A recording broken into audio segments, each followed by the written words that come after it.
আসসালামু আলাইকুম। আমার কুকিং চ্যানেল বিডির আরও একটি এপিসোডে আপনাদেরকে ওয়েলকাম জানাচ্ছি। আজকে আমি আপনাদেরকে একটা মজাদার রেসিপি করে দেখাবো। এই আইটেমটা রেগুলার খাওয়া হয় না।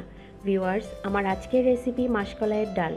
তাহলে চলুন দেখে নেই মাসকলাইয়ের ডাল রান্না করতে কী কী লাগছে আর তার পুরো প্রস্তুত প্রণালী। এখানে আমি মেজারমেন্ট কাপের 1 কাপ মাসকলাইয়ের ডাল নিয়েছি।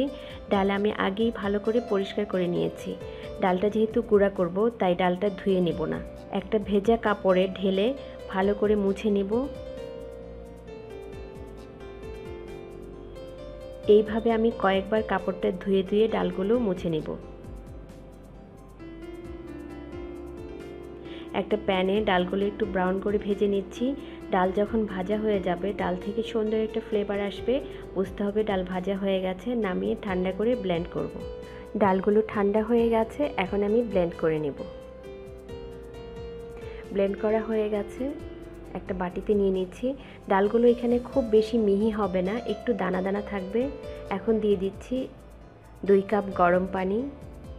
এইভাবে আমি ডালটাকে আধা ঘন্টা ভিজিয়ে রাখবো। মাছ ডাল রান্না করার জন্য এখানে আমি একটা রুই মাছের মাথা নিয়েছি, মাছের লেজ আর 1 পিস মাছও নিয়েছি।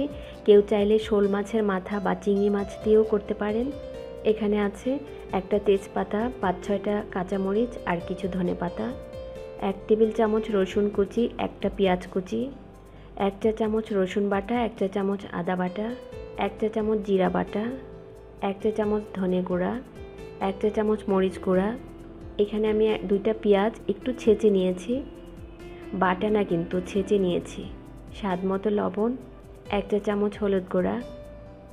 এখানে আছে 1/4 কাপ তেল। এখন আমি মূল রান্নায় চলে যাচ্ছি। আমি চুলায় একটা প্যানে তেল দিয়ে দিচ্ছি। তেলটা গরম হয়ে গেলে দিয়ে দিব পেঁয়াজ কুচি। একটু নেড়ে দিচ্ছি। পেঁয়াজটা খুব বেশি লাল করব না, একটু কালারটা চেঞ্জ হলেই হয়ে যাবে। হয়ে গেছে, এখন দিয়ে দিচ্ছি সামান্য একটু পানি। আমি যেহেতু এখানে গুঁড়া মশলা দিব, মশলাটা যেন পুড়ে না যায় সেজন্য পানিটা দেয়া। দিয়ে দিচ্ছি হলুদ, মরিচ, ধনিয়া গুঁড়া। একটু নেড়ে দিচ্ছি জিরা বাটা, আদা রসুন বাটা। এখন আমি মশলাটাকে খুব ভালো করে কষিয়ে নেব।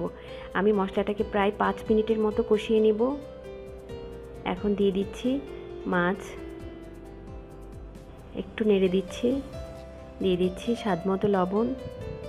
আবারও নেড়ে মশলাটার সঙ্গে খুব ভালোভাবে মিশিয়ে নেব। মাছটা সেদ্ধ হওয়ার জন্য দিয়ে দিচ্ছি অল্প একটু পানি। হাঁড়িটা ঢেকে দিচ্ছি মাছটা সেদ্ধ হওয়ার জন্য। মাছগুলো প্রায় সিদ্ধ হয়ে গেছে। এখন আমি একটা প্লেটে তুলে রাখছি।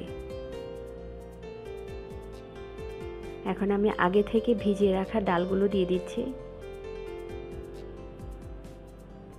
ডালটা দিয়ে আবারও একটু ভালো করে মশলার সঙ্গে কষিয়ে নিতে হবে। ডালটা কষানো হয়ে গেছে। এখন দিয়ে দিচ্ছি 6 কাপ পানি। এখানে আসলে ডালটা কে কতটুকু ঘন বা পাতলা রাখতে চান সেটার উপর নির্ভর করছে। এখন দিয়ে দিচ্ছি পেঁয়াজ, যে পেঁয়াজটা আমি ছেঁচে রেখেছিলাম, রসুন কুচি, তেজপাতা। নেড়ে দিচ্ছি।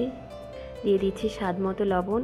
লবণটা আসলে টেস্ট করে দিলেই সবচেয়ে ভালো হয়, বেশি হয়ে যাওয়ার চান্স থাকে না। ডালটা সিদ্ধ হওয়া পর্যন্ত ঢেকে দিচ্ছি। ডালটা প্রায় সিদ্ধ হয়ে গেছে, পানিও শুকিয়ে অনেকটা ঘন হয়ে গেছে। এখন দিয়ে দিচ্ছি আমি মাছ। আমি মাছের কাঁটাগুলো বেছে নিয়েছি, যতটা সম্ভব কাঁটা বেছে দেওয়ার চেষ্টা করবেন। নেড়ে দিচ্ছি। এখন দিয়ে দিচ্ছি কাঁচা মরিচ। মরিচগুলো আমি এখানে আস্ত রেখেছি, শুধু ফ্লেভারের জন্য দিয়েছি। দিয়ে দিচ্ছি ধনেপাতা কুচি। নেড়ে দিচ্ছি।